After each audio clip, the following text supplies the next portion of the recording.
Prince Philip's life celebrated in a touching memorial. True Royalty TV co-founder Nick Bullen helps us break it all down. And the messaging from the Queen is, my family may well have been through sort of turmoils over the last few months, but we are united as a family. Plus, we discuss the highs and the lows from William and Kate's Caribbean tour. I know you're all looking forward to celebrating 50 years of independence, your golden anniversary. And podcast Royal co-host Rachel Birchfield helps us break down Kate's most talked about Royal Tour fashion moments. Kate is just such a stunningly beautiful woman, and that green gown was just the icing on the cake for me. We've got that plus so much more in today's Royally Us. Hello to our fellow royal lovers and welcome to Royally Us. I'm Christina, that's Christine, and it is a big week in royal news. I know, Christine, we say it every single week, but this week especially, lots to get to. There's so much to get to. I think we have two amazing interviews this week. I'm really excited to get to those later in the show. But yeah, this was a big one. Definitely. Before we get all into it, let's see what you guys had to say about last week's show. Aga says this was a successful tour. The people who came out to welcome them were more in numbers than those who protested against them. HRH Prince William and Catherine were elegant and beautiful in their attires. They really had fun. What a beautiful couple and family. Yeah, we're going to kind of break this all down. This got a lot of people talking. We said, highs and lows, good and bad. So a lot of people had opinions on it. Yeah, there was a lot. There's so much to talk about with this tour. Yeah. I think just in terms of, the people's reactions and the coverage of it and the fashion especially. Yeah, definitely. And well, Daniel said, one thing I've noticed on the tour is the difference between the coverage in the press and social media compared with the reaction of the people who see them. Another good point. And Cheryl said the Caribbean islands are entitled to their freedom from the British royals. Yeah, I thought that this was just the Caribbean tour in general raised so many interesting discussions and debates and things like that. I'm excited. I think we'll get into it a little bit later in the show and really dive in, but I loved hearing everyone's different perspectives. Definitely. Well, before we talk about the tour, we have to talk about the royal family gathering at Westminster Abbey for the service of Thanksgiving to honor Prince Philip's life. We're going to do this in our royal roundup. In addition to the members of the royal family, the congregation included over 500 representatives of Prince Philip's patronages and charities. It was a moving service. Queen Elizabeth made her first appearance in 5 months. So here is a quick peek.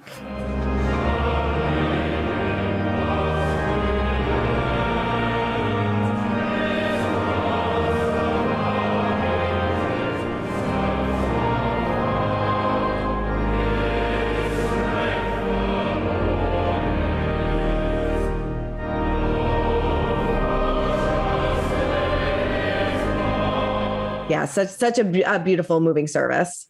It was very emotional. I found myself I was getting choked up. So everyone else was getting really emotional. Definitely. Well, to help us break this down even further is True Royalty TV co-founder Nick Bullen. This was her first public appearance in months, I think 5 months time since we've seen her publicly.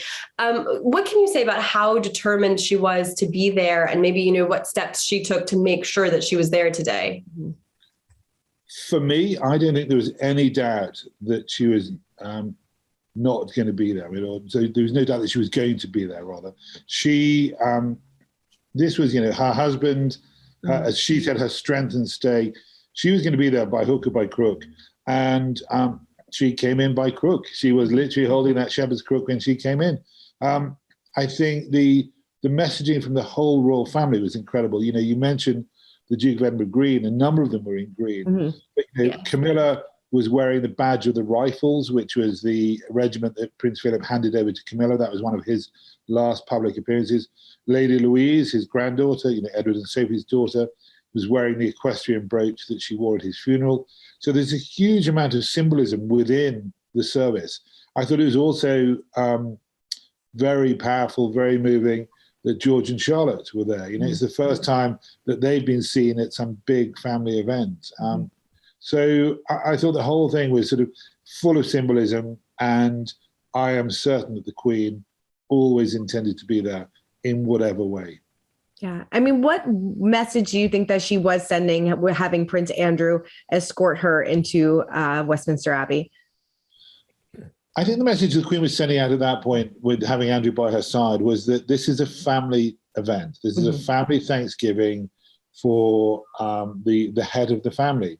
And if you look at the range of people that were there, it was a very personal event, albeit in one of the largest churches in Britain. But it had all of his cousins from the Mountbatten side were sitting immediately opposite the royal family. Behind the royals, you had virtually every crowned head of Europe, all of whom are cousins of Philip and the Queen. And I think, that was the big message. This is a family event. And the Queen wanted the support of one of her children to bring her in. And Andrew was clearly going to be that guy. It was very clearly not a public or state event. It was a family event. And the messaging from the Queen is, in my family may well have been through sort of turmoils over the last few months, but we are united as a family. Definitely. I think there were so many moments of you saw them just as a family, as almost an almost normal family. And I know you spoke of the personal touches that we saw, like Lady Louise's brooch. What other personal touches were there that were sort of, sentimental reminders of the Duke of Edinburgh and of the Queen herself? I think there were so many little reminders of the Duke, from the pieces of music that were being played even before the Queen arrived, through to the guest list. I'm told that the Queen was signing off every final detail. The Duke had planned his funeral, way before his own death. And of course, that funeral was curtailed by COVID. So I think today was very much what he wanted, what the Queen wanted, and what the family wanted. I know a lot of people on social media were commenting that Queen Elizabeth seemed a bit emotional when they sang "God Save the Queen." Did you notice that as well? And, she's been so strong through all of this. There's those images of her, sitting alone at Prince Philip's funeral. And, we're coming up on a year anniversary. So, I mean, there has to be a very emotional time for her. I think it's true. I think, as Christine said, there were lots of sort of emotional moments in it. And for me, I think probably one of the most emotional moments was when they were singing "Guide Me, O Thou Great Redeemer." And I think that's when the Queen's eyes really seemed to well. But as Christine said, it was a family event. And if you were at the memorial for your husband, father, grandfather, you're going to possibly shed a tear. And I think the fact that she held it together so well. One of the bits that I thought was very powerful was right at the beginning of the service, when the first hymn was being sung. I don't know if you noticed, Princess Beatrice, had to cover her face with her order of service. And she needed to get a tissue out, and her husband turned to her to look after her.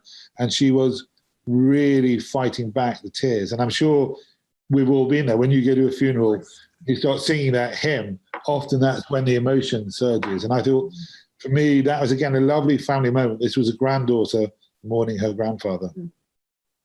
It was so moving to see, like we said, it was a family event. It was so moving to see so many family members there, especially the great grandchildren, who I think we could tell were so important to the Duke of Edinburgh.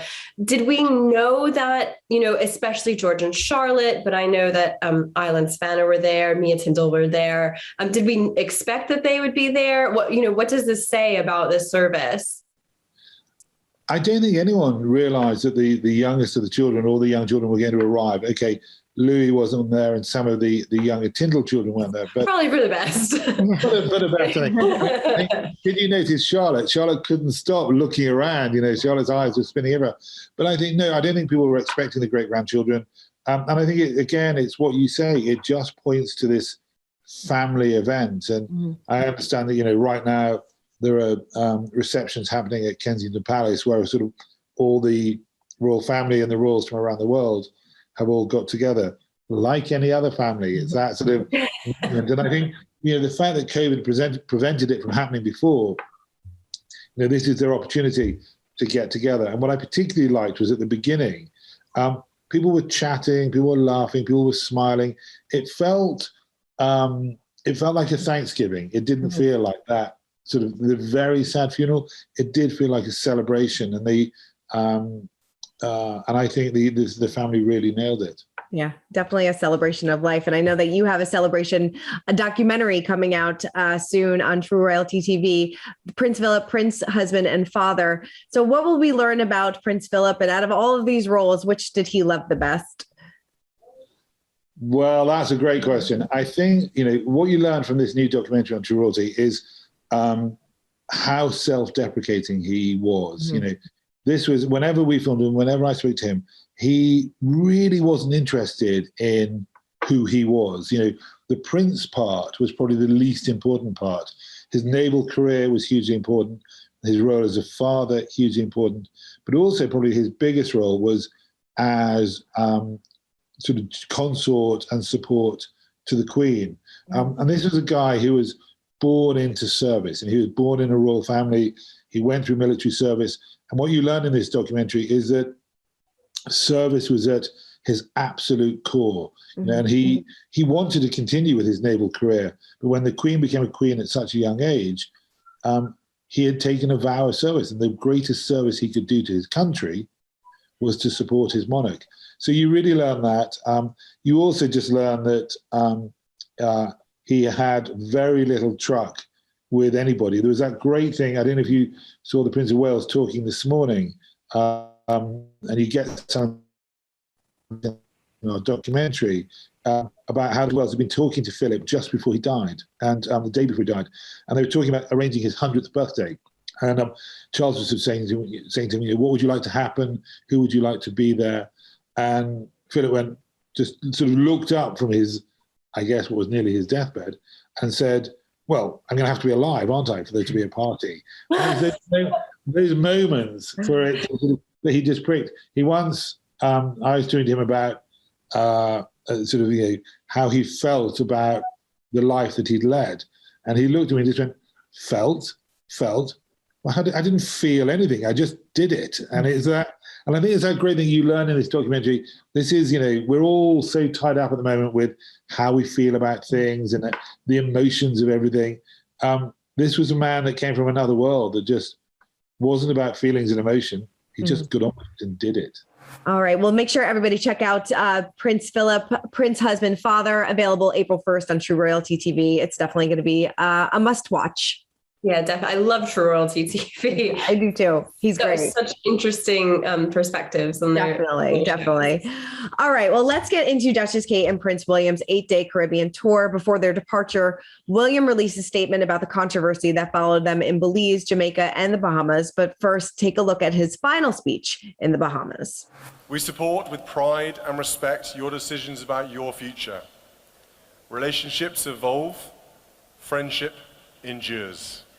All right. Well, like I said, he released a statement shortly after the tour wrapped up.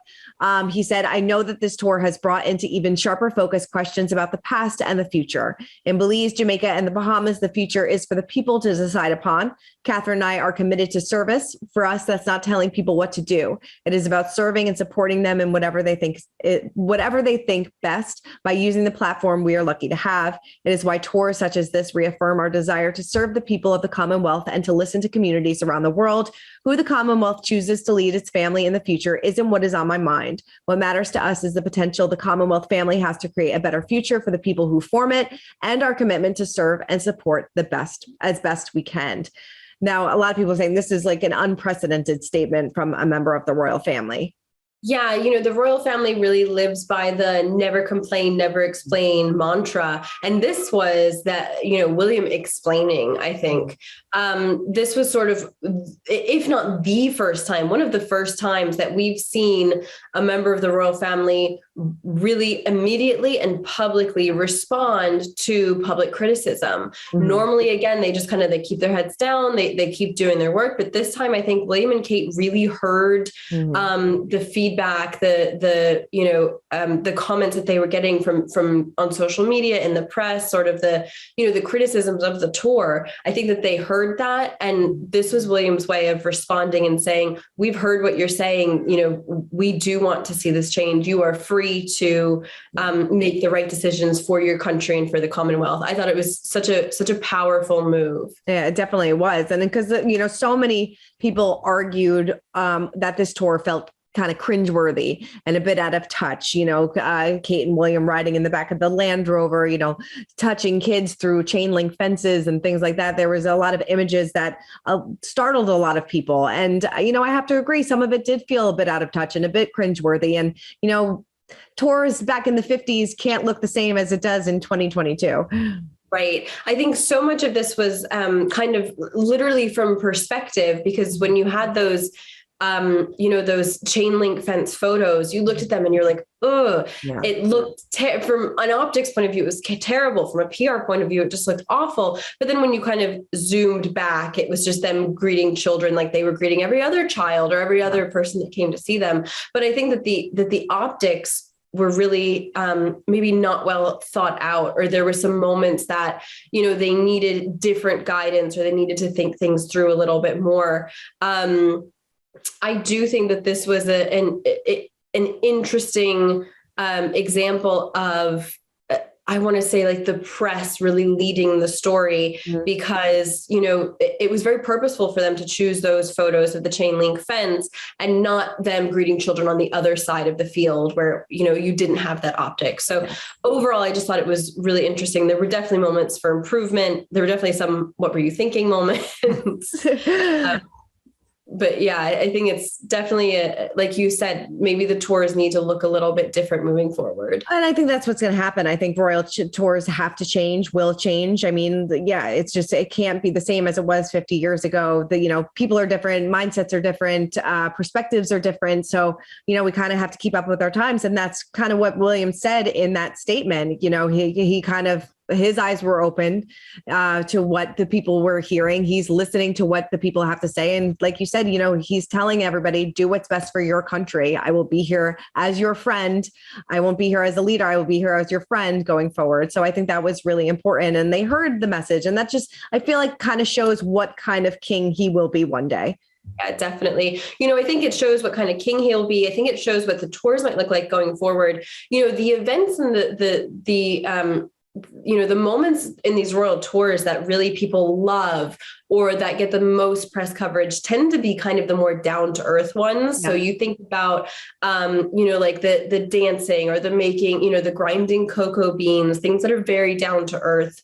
And the ones that really got criticism were the really old school ones, like the Jeep ride, sort of that walkabout through the chain link fence, those were really, really old school kind of traditional moments, whereas the more modern, down to earth moments were the ones that people really loved. Mm-hmm. So I think we are going to see a more modern view in the monarchy in William and Kate moving forward. Right. Yeah, no, definitely. And I feel like, maybe more countries will follow in Barbados's footsteps, leaving the Commonwealth. Maybe that, Jamaica kind of alluded to the fact that they were, thinking about doing that as well. So we'll kind of have to see what happened, but it wasn't all bad. There were, like you said, some fun, lighthearted moments, meeting with children, sailing, trying new foods, going to, the cocoa fields and things like that. There were some fun moments that they had on this tour. It was, yeah, there were some really, really fun moments. And I really think that's where William and Kate shine. They are still young. They are still really vibrant and down to earth. I love anything that they do with children. I think is so wonderful. And there were so many moments that I think the press didn't pick up on. They met with children who were affected by Hurricane Dorian, and they actually met with them privately. There were no cameras allowed. But after that private meeting, they actually prayed with the children, with their foster families. And that was a really moving moment to see all of them praying together. I think was really special. And then there was one moment that I can't understand why this didn't get more coverage, but the Duchess of Cambridge ate what's called a conch pickle. Did you see this? I did. Her mouth's like wide open. It is the male reproductive organ. Yes. And I'm like, there were so many opportunities for headlines here, guys. Like, why didn't you pick up on this? Missed opportunities. Yeah, she did. It is a local delicacy. She did say that she is an adventurous eater. But yeah, I think that there were some really, really fun moments that didn't get the airtime that they should have. Definitely. And, also some great fashion moments that we're going to break down a little bit later with Rachel. We kind of take you through a lot of her different looks, 17 different looks, and we'll talk all about it. So definitely stay tuned for that. But while the Cambridges were in the Caribbean, the Prince of Wales and Duchess Camilla were in Ireland. The aim at the visit was to promote and preserve Ireland's rich musical tradition, and the royals learned the best way to do so was by taking part, of course. So take a quick look. it was all I could do to stop myself trying to join in the dancing. But it didn't take me very long, ladies and gentlemen, however, to work out that I would have needed a period of vigorous fitness training and a great deal more Guinness to have carried out such a feat.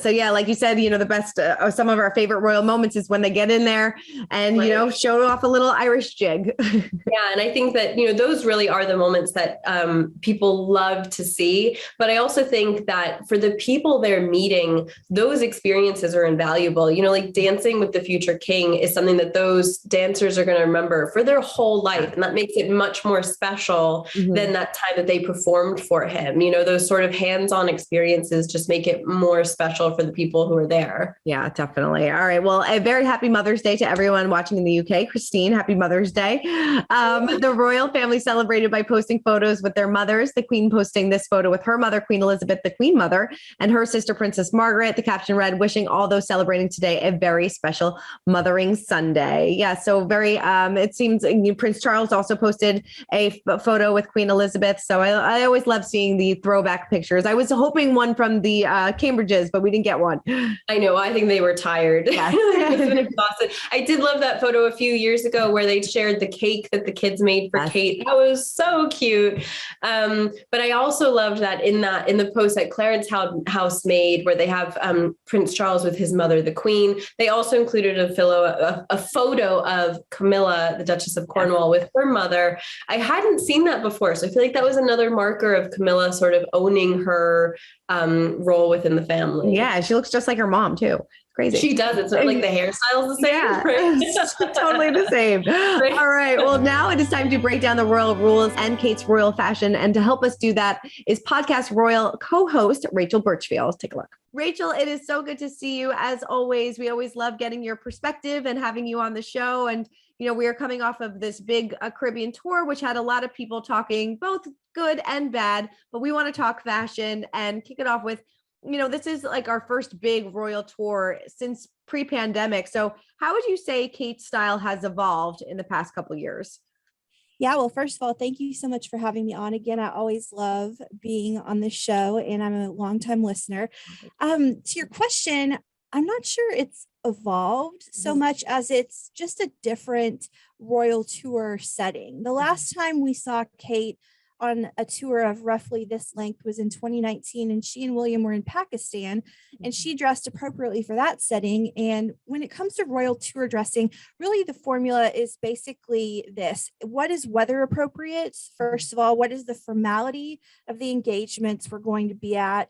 And if possible, can we give a nod somehow to the host country while also celebrating British fashion? So Kate's Pakistan looks in 2019 were very appropriate for where they were, and so were her Caribbean looks. I thought, even in the midst of a very complex, is an understatement, and intense tour, I thought her fashion choices were just knockout after knockout. And so on a high level for this tour, there were 17 outfits selected. And as my friend, I'd like to think she's my friend, I've interviewed her before, I love her, Elizabeth Holmes, rightly pointed out, each country they visited, so of course Belize, Jamaica, and the Bahamas, has its own color palette, mostly corresponding with the colors of each country's flag. So I love to look at the outfit choices as they unfold day to day, but it's even more fun, I think, to look at them side by side after the tour ends, all in one place. And you begin to see the pattern and the well-crafted message the wardrobe is sending. So in Belize, you've got a lot of blue and red, which are the colors of Belize's flag. Then in Jamaica, that first yellow Roxanda dress that I loved, then two stunning green looks, which matched the country's flag again. And continuing that pattern, lots of lighter blue in the Bahamas and some colors like mint green that kind of mimic the sea.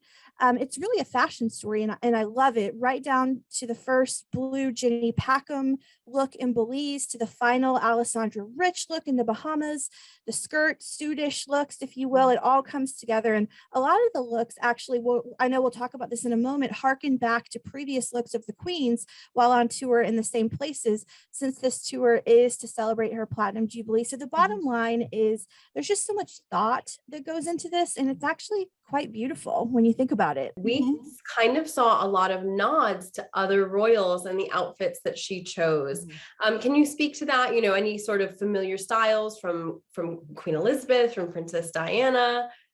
Sure. Yeah. Well, I feel like always Kate is so good at paying homage to other members of the family, specifically Diana and the Queen. And there's almost always a throwback to one of those two women. And we did get a strong nod to Queen Elizabeth while in Jamaica in that white dress and circular white hat. Do you remember that look? That was a throwback to an outfit Her Majesty wore on her own Commonwealth tour not long after her coronation. And Kate has also been wearing many of the Queen's accessories while on tour. We've seen that multiple times where she'll bring out earrings or a brooch of the Queen's and wear that. And the final look, the very 1980s inspired Alessandra Rich yellow and white look when they're getting on the plane, the polarizing one, you know what I'm talking about.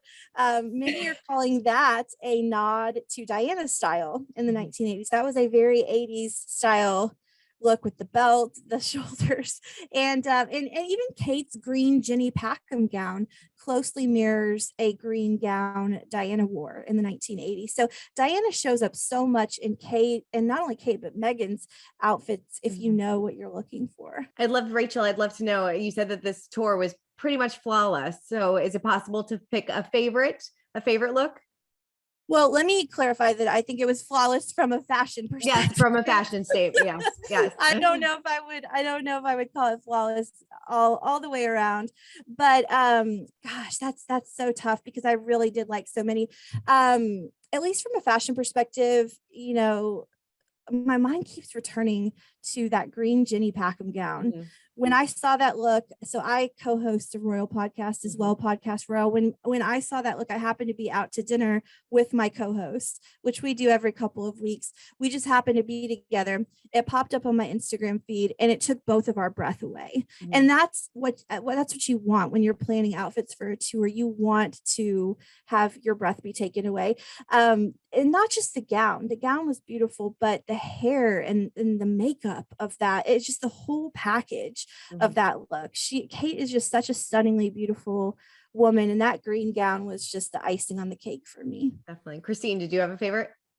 I actually, my favorite look was the pink Rixo dress on the last day. And I love that too. I love that so much. And it's been hugely controversial. But I think there's this great shot where she's in that pink dress with the big gold earrings and the cool sunglasses. And I am just in love with that whole moment. I loved that. I loved that look too. That is an honorable mention for me. That and I loved the Tory Burch too. Like, we don't often see her in American designers, and that made this little American really happy to see Tory Burch come out on tour. And it's just, I loved the Rixo. I agree with you. Yeah, so many good looks. Any misses?